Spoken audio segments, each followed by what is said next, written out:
जय हिंद दोस्तों, स्वागत है आपका अपने YouTube चैनल व्यू कॉन्सेप्ट में। आज हम लोग दरोगा सीरीज में प्लेटफॉर्म का वॉल्यूम 2 सीट संख्या 11 को देखेंगे। साथ ही आप एडुटेरिया के वॉल्यूम 2 और ज्ञान बिंदु जीएस एकेडमी का वॉल्यूम 1 दरोगा का प्रैक्टिस सेट आप देख सकते हैं हमारे प्लेलिस्ट में जाकर के। तो चलिए शुरू करते हैं दोस्तों प्रश्न संख्या 1 से। तो प्रश्न संख्या 1 है हमारा कि माहिष्मती किस महाजनपद की राजधानी थी। तो हम लोग जानते हैं कि यह अवंती का राजधानी था दोस्तों, महिष्मती, ऑप्शन नंबर सी। अगला प्रश्न है कि दिल्ली सल्तनत प्रशासन में दीवान ए अर्ज किस विषय का विभाग था। तो हम लोग जानते हैं कि यह सैन्य विभाग था, है ना। दीवाने को ही जो था दोस्तों यह कृषि से संबंधित था। अगला प्रश्न है कि मौलवी अहमदुल्ला 1857 के विद्रोह का नेतृत्व कहाँ किए थे। तो फैजाबाद में, ऑप्शन नंबर बी। अगला प्रश्न है कि किस सिख गुरु की मृत्यु जो है सो चेचक रोग से हो गई थी। तो हम लोग जानते हैं कि यह ऑप्शन नंबर सी गुरु हरकिशन का मृत्यु जो है सो चेचक से हुआ था। और दिल्ली सल्तनत के किस शासक को लाख बख्श कहा जाता था। तो वह शासक थे Qutubuddin Aibak, option number A. अगला है कि मेवाड़ के शासक राणा संगा का शासनकाल कब से कब तक रहा था। तो यह 1509 ईस्वी से 1528 ईस्वी तक रहा था, ऑप्शन नंबर ए। वैदिक काल में प्रचलित नियोग प्रथा क्या था। तो वह था दोस्तों विधवा विवाह प्रथा था।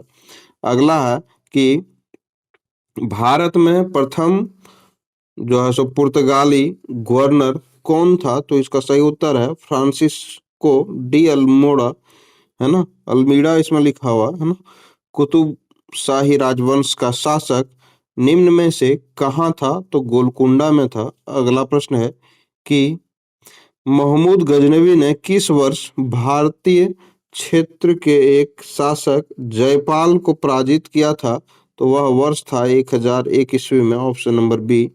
अगला प्रश्न है कि in a question sentence has been given in direct या indirect out of the four alternatives suggested select the one which best expresses the same sentence in indirect या direct and mark your answer in the answer sheet। तो हम लोग direct speech दिया हुआ दोस्तों, और तो इसको हम लोग इनडायरेक्ट स्पीच में चेंज करेंगे। तो इसका हम लोग देखते हैं कि the chief minister said what the disaster the earthquake is. तो इसका इनडायरेक्ट में जो है कन्वर्ट करेंगे तो the chief minister exclaimed with sorrow that the earthquakes was the tribal disaster, option number C इसका सही उत्तर होगा। अगले प्रश्न पे चलते हैं। तो अगला प्रश्न है कि select the option that expresses the given sentence in passive voice. तो इसमें से है she is laughing at me. तो इसका सही उत्तर होगा दोस्तों she is being laughed at me. तो चलिए इसका ऑप्शन देखते हैं दोस्तों। तो ऑप्शन नंबर ये इसका सही उत्तर होगा, है ना। तो I am being laughed bye her, sorry, I am being laughed eight bye her, option number ये इसका सही उत्तर है। अगला प्रश्न है कि कॉलम ये आंख के भाग दिया हुआ और इसके मुख्य कार्य को दिया हुआ है। तो इसको हम लोग थोड़ा सा मिनिमाइज करेंगे और अच्छे से देख लेंगे दोस्तों, है ना। तो इसमें से देखते हैं कि आंख के भाग दिया हुआ है और इसके कार्य दिए हुए हैं। तो इसको हम लोग देखते हैं।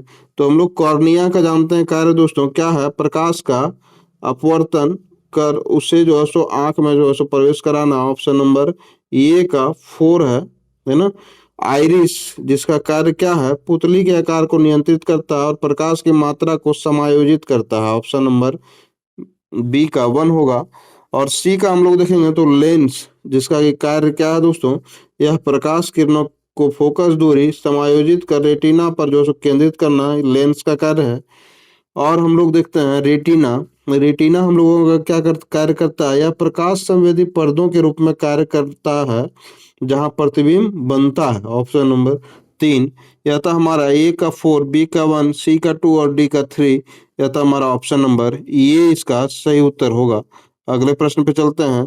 तो अगला प्रश्न है कि मानव शरीर की सहज जो कि है इनेट प्रतिरक्षा प्रणाली में कौन से अवरोधक शामिल हैं। तो इसका सही उत्तर है कि त्वचा और श्लेष्मा झिल्ली जैसे भौतिक अवरोधक शामिल हैं। और अमाशय में अम्ल और मुंह में लार जैसे रासायनिक अवरोधक भी शामिल हैं। और देखेंगे तो भक्षकानु कोशिकाएं, है ना, फाइगोसाइट्स जैसे मैक्रोफेज भी शामिल हैं, और स्मृति आधारित एंटीबॉडी का उत्पादन यह शामिल नहीं है दोस्तों। यह तो हमारा 1 2 3 सही उत्तर है। अगले प्रश्न पे चलते हैं।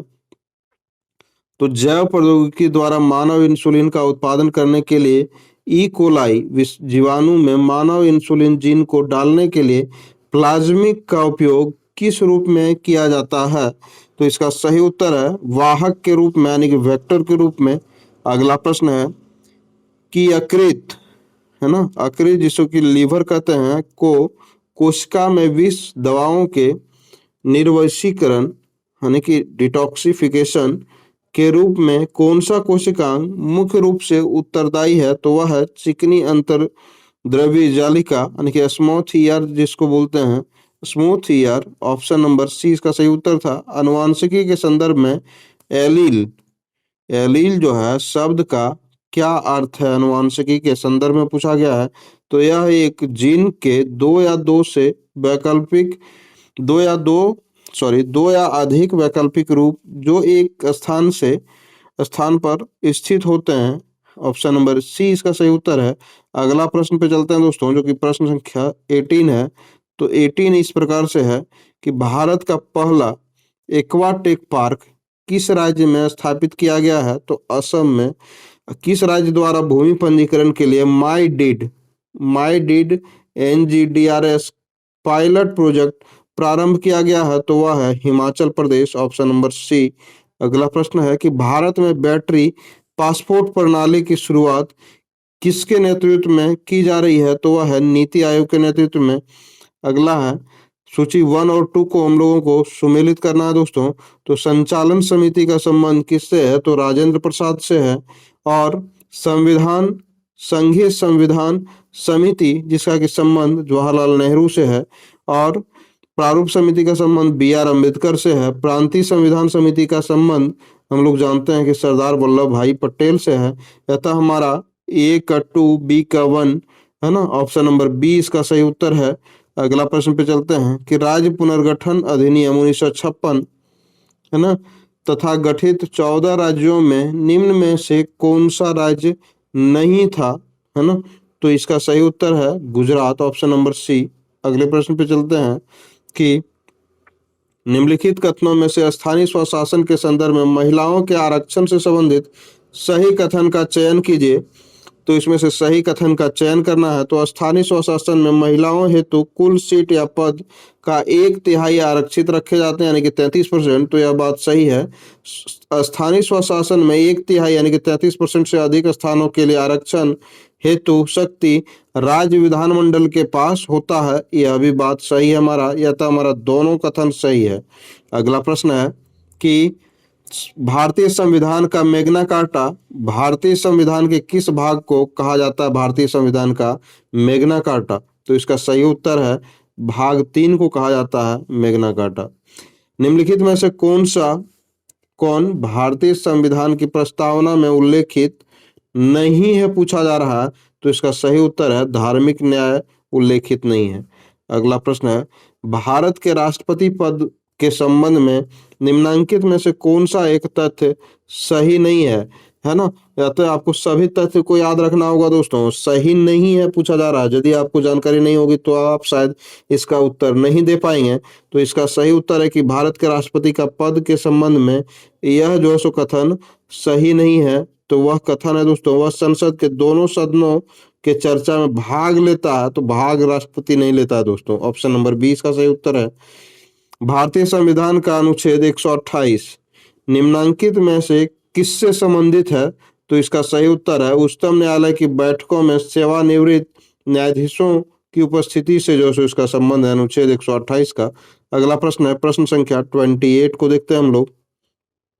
तो यह है कि निम्नलिखित में से कौन संविधान सभा के प्रारूप समिति के सदस्य थे? तो इसका सही उत्तर होगा दोस्तों कि अल्लादी कृष्णा स्वामी अय्यर जो है सो प्रारूप समिति के सदस्य थे। यह भी थे दोस्तों। और N गोपाल स्वामी अयंकर भी थे, है ना। 1 और 3 इसका सही उत्तर है ऑप्शन नंबर सी। अगला प्रश्न पे चलते हैं गरीबी पर रंगराजन कमेटी कब गठित की गई थी? तो यह 2012 में की गई थी। और बिहार बजट 2025-26 में राजस्व व्यय और पूंजीगत व्यय का अनुपात क्या दर्शाया गया है? तो 4:1 दर्शाया गया है। ऑप्शन नंबर ए इसका सही उत्तर है। इनमें से भूगोल का विलोम शब्द पूछा गया है, तो भूगोल का विलोम शब्द है खगोल, है ना।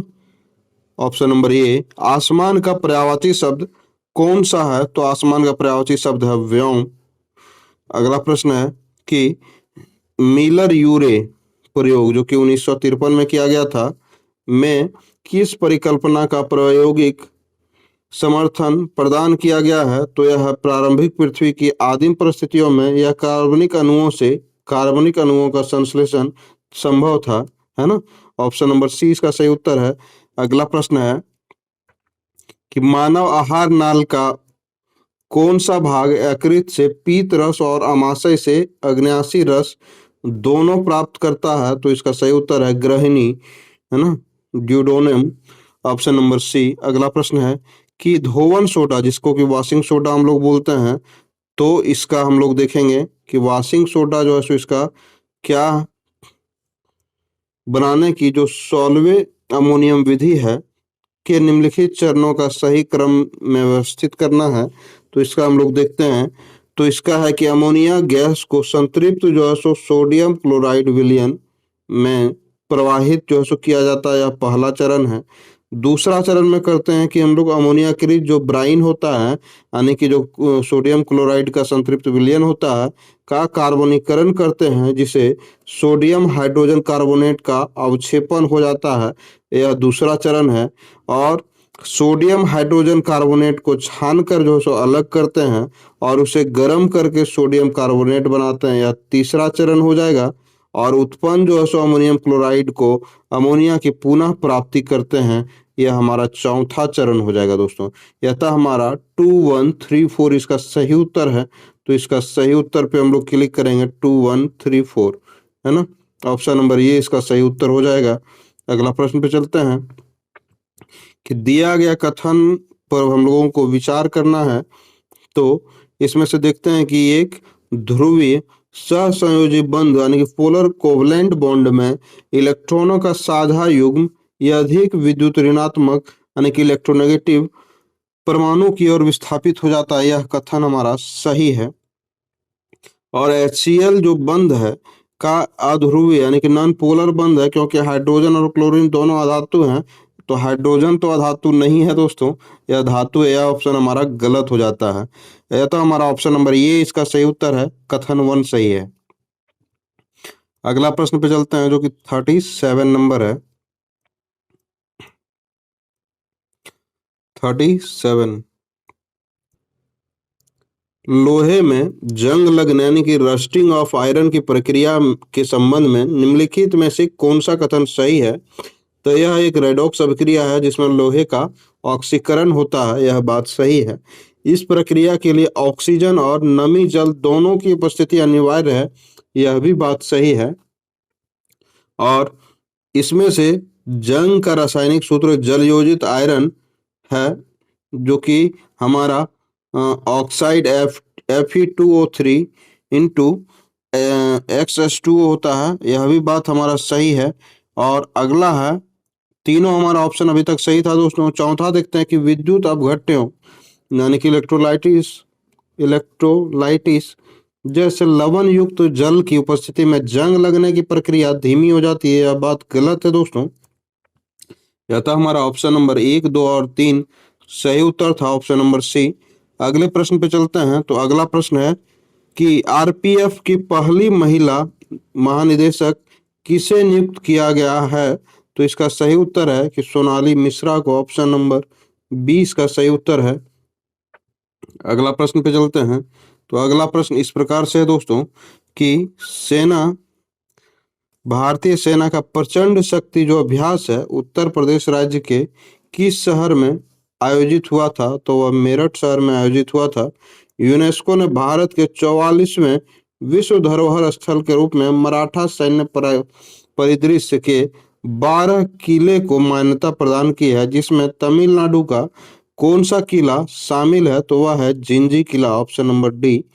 अगला प्रश्न है, भारत में पूंजी खाते की परिवर्तनीयता पर कौन सा समिति बना है?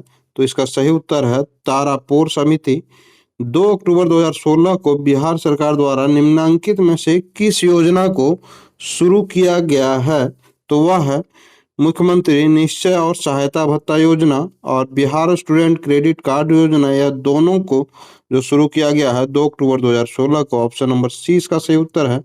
अगला प्रश्न है कि प्लान्ड इकोनॉमी ऑफ इंडिया निम्नलिखित में से किसकी रचना है? तो वह है एम विश्वेश्वरैया की रचना है, ऑप्शन नंबर डी।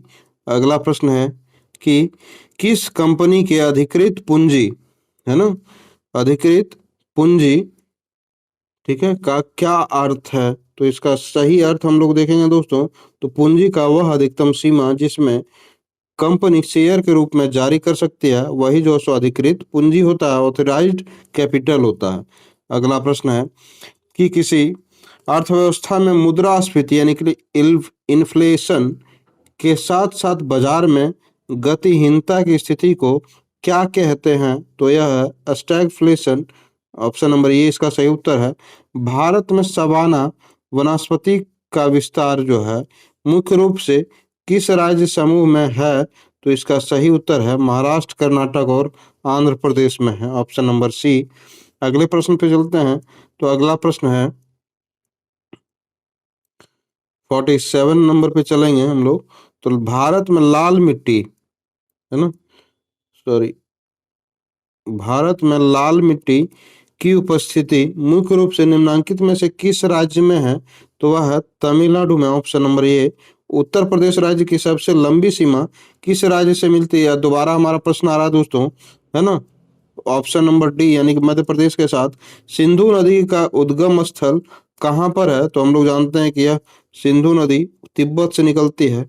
भारत मानक समय रेखा किस राज्य में कर्क रेखा को जो सो प्रतिच्छेदित करती है? तो वह राज्य है छत्तीसगढ़, ऑप्शन नंबर बी।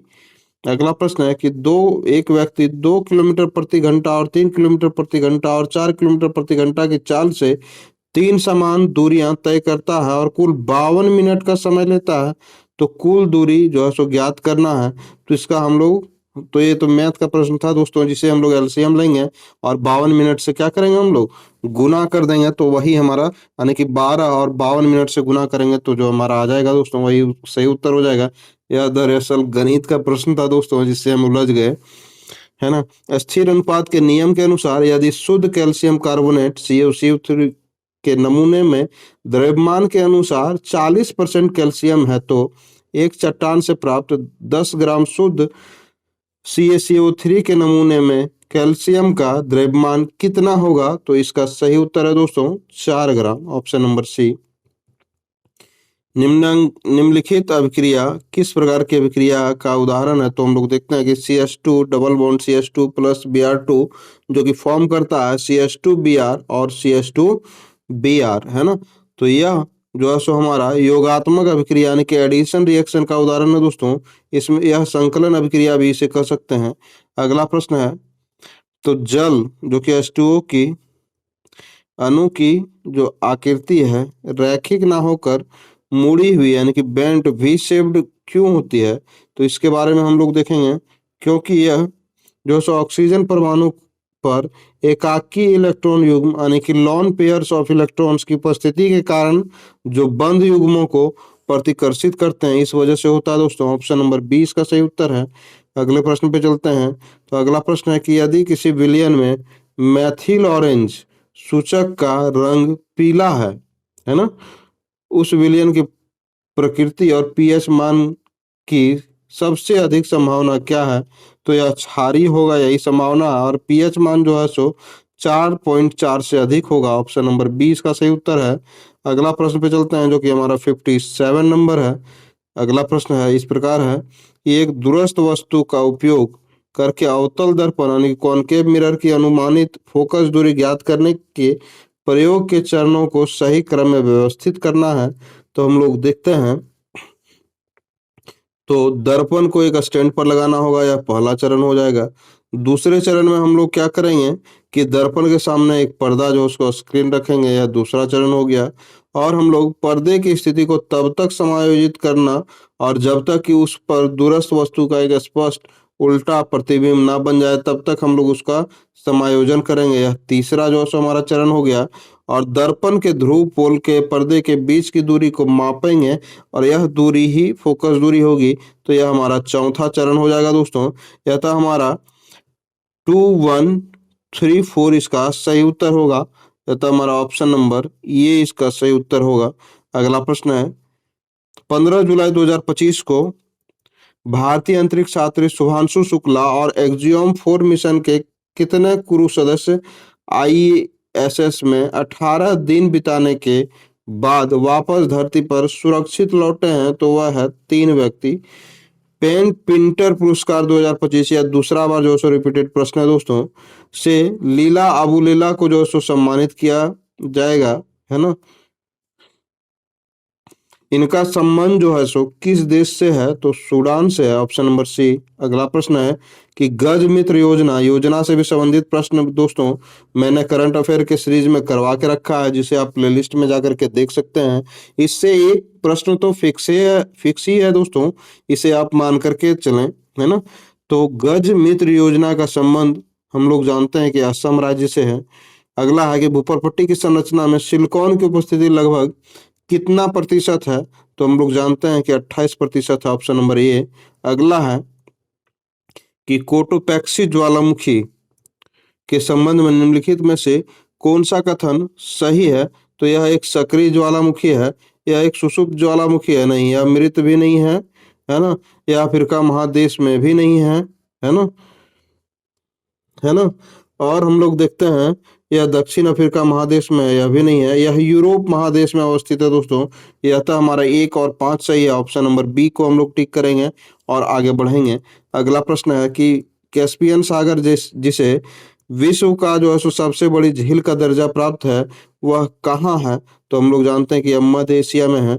और नेपाल के साथ बिहार की कितनी लंबी सीमा बनती है? तो हम लोग जानते हैं कि 729 किलोमीटर लंबा सीमा बनता है। और निम्न में से किस स्थानीय पवन को हिमभक्षक भी कहा जाता है? स्थानीय पवन को तो उसका नाम है दोस्तों चिनूक, ऑप्शन नंबर ये इसका सही उत्तर है। और उष्मागतिकी का कौन सा नियम कहता है कि ऊर्जा को ना तो बनाया जा सकता है और ना ही नष्ट किया जा सकता है, इसे केवल स्थानांतरित या परिवर्तित किया जा सकता है? तो इसका ऑप्शन है प्रथम नियम, जो कि ऊर्जा का नियम यह कहता है कि ऊर्जा को ना तो बनाया जा सकता है और ना ही नष्ट किया जा सकता है, इसे केवल स्थानांतरित या परिवर्तित किया जा सकता है। अगला प्रश्न है कि भारतीय जनगणना कब प्रारंभ हुई थी? तो इसका सही उत्तर है 1872 में लॉर्ड मेयो के शासनकाल में यह प्रारंभ हुआ था। अगला प्रश्न है दोस्तों 68 नंबर। तो 68 पे हम लोग चलते हैं। तो यह है कि महिला हॉकी खिलाड़ी जो कि सविता पुनिया किस राज्य से संबंध रखती हैं? तो सविता पुनिया का संबंध हम लोग जानते हैं कि हरियाणा से है। और किस विवरण को सरकारी बजट के रूप में भी जाना जाता है? तो उसका सही उत्तर है वार्षिक वित्तीय विवरण को, ऑप्शन नंबर सी। अगला प्रश्न है कि कॉपेन जलवायु वर्गीकरण स्कीम के अनुसार कौन सा अक्षर गर्म शीतोष्ण जलवायु को निरूपित करता है? तो वह है ऑप्शन सी। ऑप्शन सी निरूपित करता है, यानी कि ऑप्शन ए सही उत्तर है। अगला प्रश्न है किसी वस्तु पर बल द्वारा कार्य किए जाने के लिए निम्नलिखित में से कौन सा शर्त या शर्तें पूरी होनी चाहिए? तो वह है वस्तु पर एक बल लगाना चाहिए, यह बात सही है। वस्तु डिस्प्लेस्ड होनी चाहिए यानी कि विस्थापित होनी चाहिए, यह भी बात सही है। बल का विस्थापन की दिशा में एक घटक होना चाहिए, यह भी सही है। और वस्तु में त्वरण होना चाहिए, यह ऑप्शन सही नहीं है दोस्तों। यह तो हमारा 1, 2 और 3 सही है, ऑप्शन नंबर सी को हम लोग टिक करेंगे और आगे बढ़ेंगे। अगला प्रश्न है कि एक इलेक्ट्रॉनिक आयरन का प्रतिरोध जो है 50 ओम है, यह 4 एम्पियर के धारा खींचता है। तो आयरन द्वारा खपत की गई शक्ति का हम लोग गणना करेंगे, तो इसकी शक्ति का गणना कितना होगा दोस्तों? प्रतिरोध और भी बराबर हम लोग जानते हैं कि क्या होता है दोस्तों, आई आर, है ना। तो आई हमारा एम्पियर कितना दिया हुआ? तो 4 एम्पियर दिया हुआ। रेसिस्टिविटी हमारा रेसिस्टेंस हमारा कितना है? 50 ओम है ना। तो हम लोग इसको गुना करेंगे तो हमारा इसका सही उत्तर होगा दोस्तों 5 × 20 यानी कि 200 वाट इसका सही उत्तर होगा। 74 का सी। हो सकता है कहीं मिस्टेक हुआ हो दोस्तों। ठीक है, इसमें वोल्ट मैंने निकाला, इसमें पावर निकालना था। सॉरी, इसका सही उत्तर ऑप्शन नंबर सी इसका सही उत्तर होगा। तो इसको हम लोग देखते हैं कि कैसे होगा। P बराबर पावर बराबर हम लोग जानते हैं दोस्तों कि P बराबर आई स्क्वायर आर होता है। P बराबर आई स्क्वायर आर होता है ना। पिछले बार हम लोगों ने वोल्टेज निकाल लिया था, तो पावर बराबर हम लोग का आई स्क्वायर आर होता है। जैसे कि एम्पियर हमारा दिया हुआ कितना एम्पियर, तो 4 का स्क्वायर होगा इनटू में रेसिस्टेंस हमारा दिया हुआ है 50 ओम, है ना, 50 ओम। ठीक है, तो इसको गुना करेंगे तो 16 × 50, तो इसका सही उत्तर होगा दोस्तों 800 वाट, है ना। ऑप्शन नंबर सी इसका सही उत्तर होगा। अगले प्रश्न पे चलते हैं।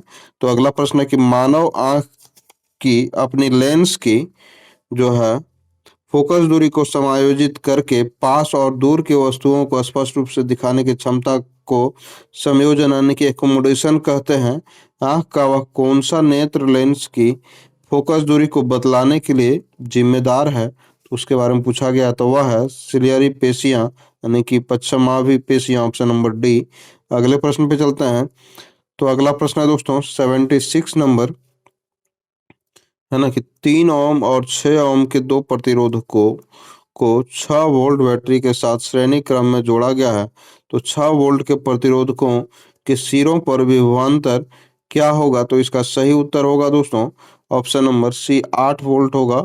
अगला प्रश्न है कि वाहनों में पश्च दृश्य दर्पण जो कि रियर व्यू मिरर के रूप में किस प्रकार के दर्पण का उपयोग किया जाता है और क्यों, तो इसका सही उत्तर है दोस्तों समतल दर्पण, क्योंकि यह एक समान आकार का प्रतिबिंब बनाता है, इस वजह से इसी का प्रयोग किया जाता है दोस्तों।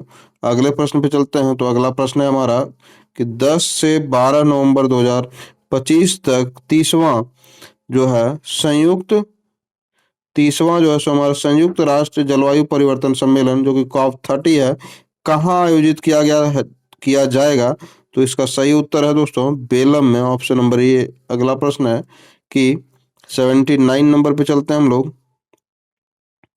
तो इसका प्रश्न है दोस्तों कि पंडित दीनदयाल उपाध्याय गरीबी मुक्त गांव योजना के संदर्भ में निम्नलिखित कथनों पर विचार करना है। तो इस योजना का उद्देश्य बीपीएल परिवारों को आत्मनिर्भर बनाना और गरीबी से बाहर निकालना था, यह बात सही है। इस योजना के तहत 31,000 की प्रोत्साहन राशि उन परिवारों को दी जाएगी जो अपने प्रयासों से गरीबी रेखा से ऊपर आए हैं, तो यह बात गलत है दोस्तों, है ना। और पंडित दीनदयाल उपाध्याय गरीबी मुक्त गांव योजना उत्तर प्रदेश में शुरू की गई थी, यह भी बात गलत है दोस्तों, है ना। अतः हमारा केवल एक नंबर ऑप्शन सही है, अतः हमारा ऑप्शन नंबर ए को टिक करेंगे, है ना। अगला है दोस्तों कि विश्व मुक्केबाजी 2025 मुक्केबाजी कप 2025 में भारत ने कुल कितने स्वर्ण पदक जीते हैं, तो उस पर हम लोग जानते हैं कि 3 स्वर्ण पदक जीता भारत ने। निम्नलिखित में से कौन सा विषय समवर्ती सूची के अंतर्गत आता है, तो इसका सही उत्तर है समाचार पत्र। अगला प्रश्न है कि भारत में लौह युग निम्नलिखित में से किस कालखंड में आता है, तो इसका सही उत्तर है कि 1500 ईसा पूर्व से 200 ईसा पूर्व तक आता है। भारत के क्षत्रिय नृत्य के संस्थापक कौन थे, तो वह थे शंकरदेव। अगला प्रश्न है कि संविधान का कौन सा अनुच्छेद अंतर्राज्यीय जल विवादों के निर्णयन का प्रावधान करता है ना। तो हम लोग जानते हैं कि अनुच्छेद 262 इसका प्रावधान करता है, ऑप्शन नंबर ए। 1917 में जो है सो सरोजिनी नायडू ने किस महिला संगठन की स्थापना की थी, तो वह महिला संगठन था दोस्तों महिला भारत संघ, ऑप्शन नंबर बी इसका सही उत्तर है।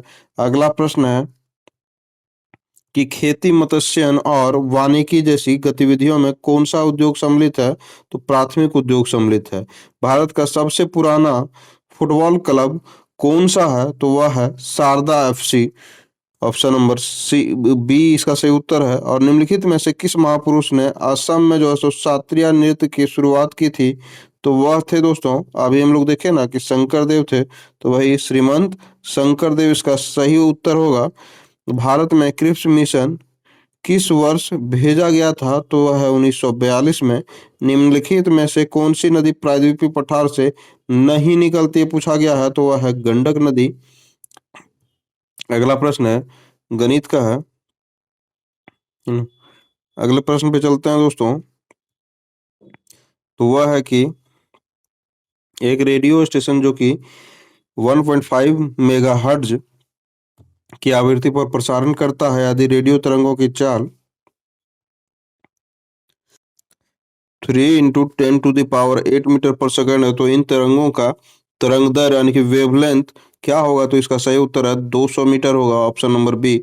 अगला प्रश्न है कि IUCN लाल सूची जो कि रेड लिस्ट में प्रजातियों के वर्गीकरण के संबंध में निम्नलिखित में से कौन सा कथन असत्य है, उसके बारे में हम लोग देखेंगे। तो इसमें असत्य कथन है दोस्तों कि इस संकटापन्न श्रेणी का अर्थ है कि प्रजाति पूरी तरह से उपलब्ध है, तो उपलब्ध रहेगा तो संकटग्रस्त रहेगा ही नहीं। यही ऑप्शन हमारा सुमेलित नहीं था दोस्तों। अगला प्रश्न है कि उस प्रजाति को क्या कहा जाता है ना, जिसका अपना प्राकृतिक पर्यावरण पर उसकी संख्या की तुलना में अनुपातहीन रूप से बड़ा प्रभाव पड़ता है और जिसके बिना पारिस्थितिकी तंत्र नाटकीय रूप से भिन्न होगा या अस्तित्व में नहीं रहेगा, है ना। तो इसका सही उत्तर है दोस्तों किस्टोन प्रजाति, ऑप्शन नंबर सी। यह दोबारा आया हुआ प्रश्न है दोस्तों कि समेकित कीट प्रबंधन, है ना, जिसको कि IPM कहते हैं, इंटीग्रेटेड पेस्ट मैनेजमेंट पद्धति में सबसे अंतिम उपाय के रूप में किसे माना जाता है? तो इसका सही उत्तर है रासायनिक कीटनाशकों का छिड़काव इसका अंतिम जो है सो उपाय माना जाता है। कृषि में फलीदार फसल, है ना, को गैर फलीदार फसलों के साथ बारी बारी से उगाने की प्रथा यानी कि फसल चक्रण का मुख्य वैज्ञानिक कारण क्या है? तो यह फलीदार फसलों की जड़ ग्रंथियों में मौजूद राइबोजियम राइजोबियम बैक्टीरिया वायुमंडलीय नाइट्रोजन को यौगिक में परिवर्तित करके मिट्टी की उर्वरता को स्वाभाविक रूप से बढ़ाते हैं। ये इसका सही उत्तर था। अगला प्रश्न है भारत के प्रधानमंत्री नरेंद्र मोदी को किस शहर की प्रतीकात्मक चाबी प्रदान की गई है? तो वह है दोस्तों ब्यूनस आयर्स की, ऑप्शन नंबर ए। सेबी की कार्यकारी निदेशक किसे नियुक्त किया गया है? तो वह है सुनील कदम को, ऑप्शन नंबर बी। अगला प्रश्न है कि भारतीय नौसेना की प्रथम महिला फाइटर पायलट कौन बनी है? तो वह है Aastha Punia, option number B. Video यहीं पर समाप्त होता है दोस्तों। आपका दिन शुभ हो, धन्यवाद।